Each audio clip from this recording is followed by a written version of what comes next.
With 3 laps to go in the France GP, there's two Aprilias, the essentially same bike, versing each other, with Bezzecchi leading with only 3 laps left to go. Martin is following him, and then he passes him on the 3rd corner. Martin then pushes out in front to win the race. And now only 1 point separates the two factory Aprilias at the top of the championship leaderboard.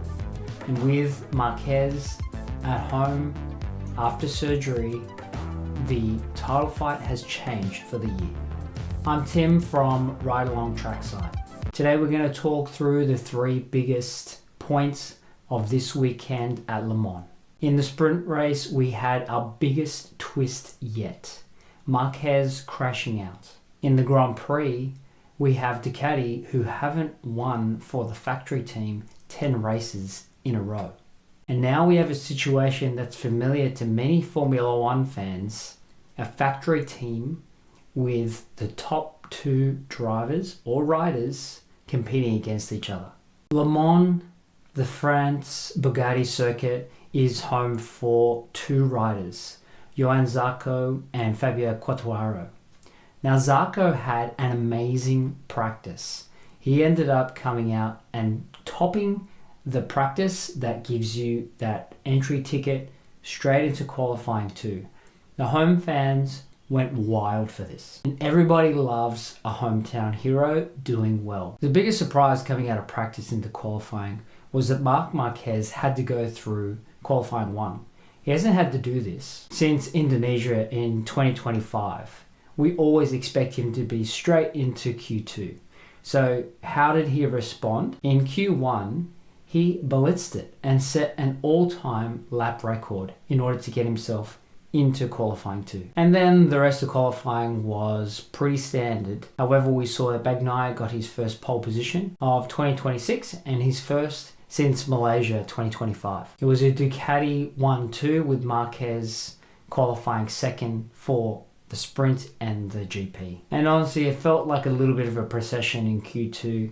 It was very clean. It's one of the cleanest sessions that we've seen in a while. The only modicum of controversy was Digia pushing out in front of Marquez with about 2 minutes to go. It looked like there might be something there, but there wasn't. And then we come to the sprint, and it was a little bit chaotic. What was so crazy about the start, you saw Digia had a massive wheelie.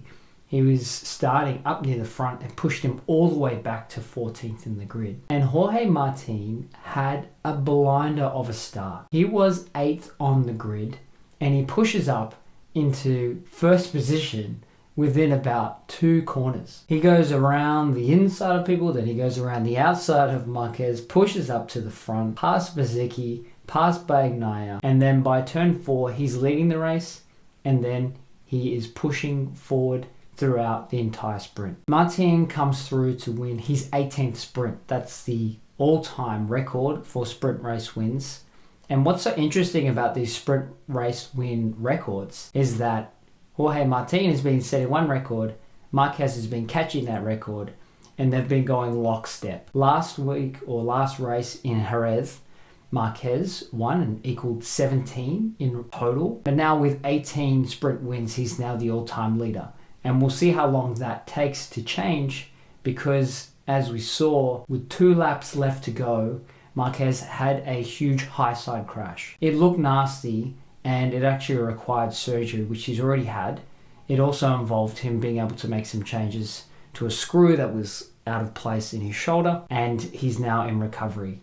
That means he's actually going to miss Catalunya, as well as already missing the Grand Prix race on Sunday. Now we move on to the Grand Prix race on Sunday, and one of the hometown heroes, Fabio, had an absolutely rapid start. He pushed all the way up into 2nd position very early on. The crowd is obviously going wild because he's there, but the big challenge for him is he's riding the slow Yamaha M1, and that ceiling was reached really quickly for him. When I'm listening to the commentary while watching the race, I hear again and again how difficult it is to pass Fabio Quartararo. He does such an amazing job on that bike that he has, and he makes it so difficult for people behind him that for him to get up to second and then end up finishing sixth is really an achievement and shows the amount of skill that he has. And he mentioned afterwards that he really felt like he was risking everything to perform at that level. Looking quickly at the other GP events in Moto3, it actually became a wet race. 13 laps. Kile won, making it his third victory, and now he has a commanding lead in that championship. Moto2 had a little bit of craziness. They had a red flag, going reduced to 9 laps, and Guevara won on his Pramac. Coming back to the big boys, Bezzecchi got an early lead in the GP, and he did what he does best this season. He gets out in front early, pretty much within the first couple of corners of the first lap, and then he leads and commands the race from the front. He loves that clear air, and he performs so well there. Bagnaia was actually looking really promising in the Grand Prix. He had a great Saturday, getting on the podium on the sprint race. He's actually had 3 sprint race podiums in a row, so that's looking really great for him in the shorter races.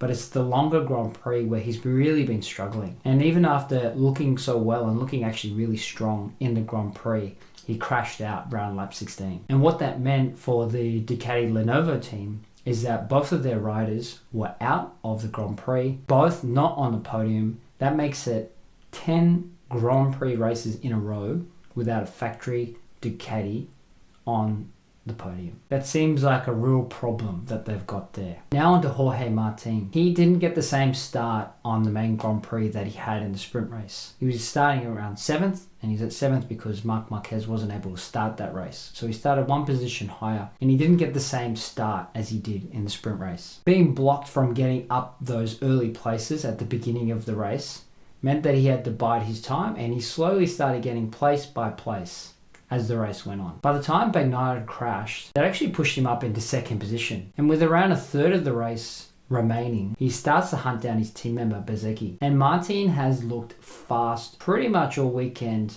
but really we've seen this increase in pace and speed over the last few rounds. Martin's recovering obviously from such a troubling year last year, plagued with injuries. He's come back with something to prove. The 2024 champ chases down Bezzecchi lap after lap. He's faster than him on every lap, and he started more than 2.5 seconds behind him around the start of the Grand Prix, or his maximum distance away. Around lap 22, he catches up to Bezzecchi, and then we're not sure what's going to happen, but Martin is still faster. On lap 23 at turn 3, Martin overtakes Bezzecchi. It's a clean move, and then he starts to pull away, and he pulls away for the rest of the race, ends up winning. So we've got the 2 factory Aprilias at the top, and also during the race we see Ogura, part of the Trackhouse Aprilia team.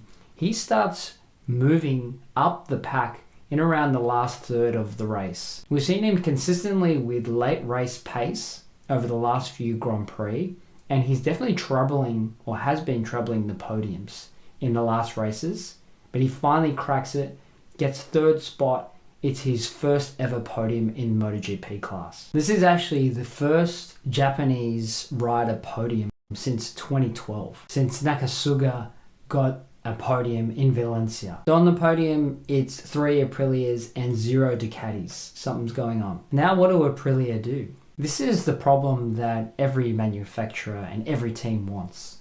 Both of their riders, 1 and 2 in the championship, fighting every race for the number 1 spot. It guarantees them virtually to win a Constructors' Championship, but it does create tension within the factory team. We've all seen what happens in F1. We know what happened last year with Piastri and Norris, and I'm sure we all have an opinion on that. We've seen it with Verstappen at Red Bull. We've seen it with Mercedes and Hamilton. It's not often that you see that in MotoGP, but now we've got that with Bezzecchi and Martin at Aprilia. It looks like they are the 2 in the title fight, and there's only 1 point separating them. There's a big difference between F1 and MotoGP. Mind you, there's a lot of differences, But there isn't someone in your ear telling you during the race to swap positions. You might be asked before the race, but then you're on your own and you make your own decisions while you're riding that bike at the limit. Bezzecchi's led the championship since round 1. He's been the most consistent rider in the field, especially in the GPs. Martin is a 2024 champion. He wanted to defend that title with his move to Aprilia. He couldn't do that last year, but can he win this year? Will they choose someone or will they let them race? So what's happening next? We've got round 6 in Catalunya. It's a great track for both Martin and Bezzecchi. It's in Spain, so Martin will have the home crowd advantage and Marquez won't be there. Is he out of the picture completely? So a question to you, if you're watching, what do you think is going to happen? Will there be team orders? What will the conversation be like in the garage there? I'd love to know what you think. And we'll be talking about MotoGP, reviews, races, interesting breakdowns each week. Join us at Along Trackside.